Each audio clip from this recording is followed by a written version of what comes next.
Welcome, everybody, to a special edition of Pedal to the Metal on YouTube.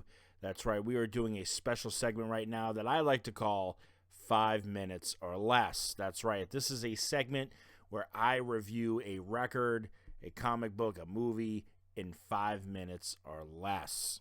That's right, because I don't like to blab on about certain things and like how intricate they got with each note and stuff. To be honest, I don't know shit about it. So anyways, right, as a music fan, this is what I like to do. So for today, and the very first one to be on YouTube, we are covering an artist that I respect dearly, and for some reason he has had a problem with a certain couple records for a very, very long time. For those of you that know, I am talking about the one and only Al Jourgensen, right?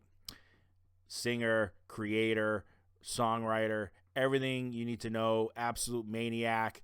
That's right, he is the main man in Ministry. It has been a passion project of his for such a long, long time, and he has released what is being called the Squirrely Years Revisited. So for those of you that don't know, this is an kind of a compilation of sorts that features tracks from With Sympathy, and it features tracks from the his years in the Wax Tracks, and also if you get the CD, you get the Twitch album, right?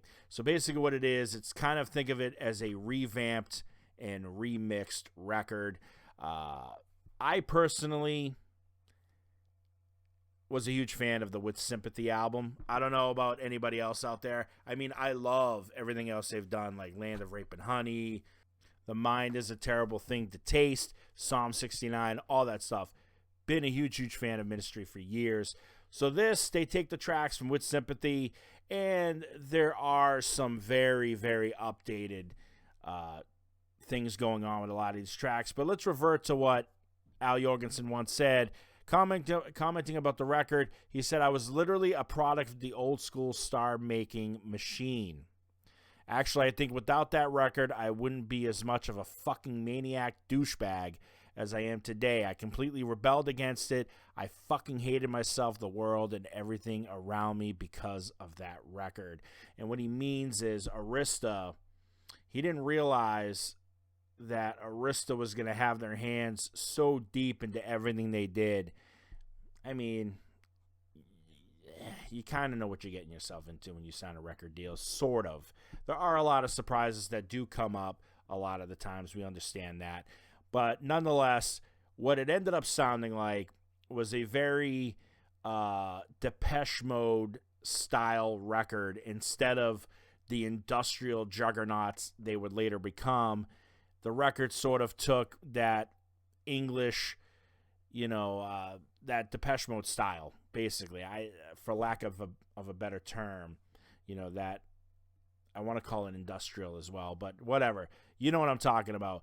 The thing that I love about this, though, right, is you take tracks like Work for Love and Here We Go, and it is drastically changed. I mean, it's sonically changed. There are things that are added to, like, for instance, Work for Love. There are things that are added to it that make it a Ministry song. You know what I mean? With samples thrown in, just more sonically harder. The vocals are more Al's vocals today. Absolutely fantastic. I love that with Here We Go and All Day.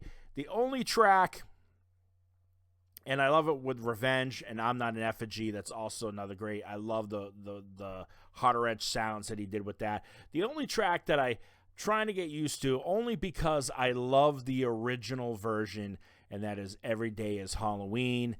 There's an updated, you can see the music video. It's all over YouTube right now. I tend to like the old version, but I do like the newer version as well. So with that being said, I think everybody should definitely go and check out the Squirrely Years Revisited. Remember, I'm going to give this one an A for a final grade. You heard it here. Don't forget to subscribe to the channel, and we will see you guys all next time.